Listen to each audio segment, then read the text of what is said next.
جب تک ناپاک ہونے کا علم نہ ہو اور دوسری بھی کوئی چیز مضرت رسا اور مفسدہ نہ ہو تو غیر مسلم کو مسجد میں داخل ہونے کی اجازت ہے۔ اہل مسجد پر گناہ نہیں ہوگا۔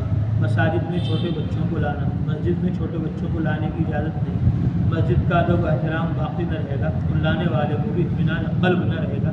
نماز میں کھڑے ہوں گے مگر خشوع خضوع نہ ہوگا، بچوں کی طرف دل لگا رہے گا۔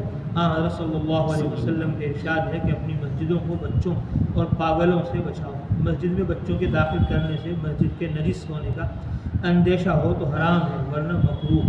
ہاں اگر بچہ سمجھدار ہو، نماز پڑھتا ہو، مسجد کے ادب و احترام کا لحاظ رکھتا ہو تو کوئی حرج نہیں۔ غالباً اسی بنا پر حدیث شریف میں 7 سال کی قید موجود ہے۔ وہ نابالغ بچوں کی صف میں کھڑا رہے۔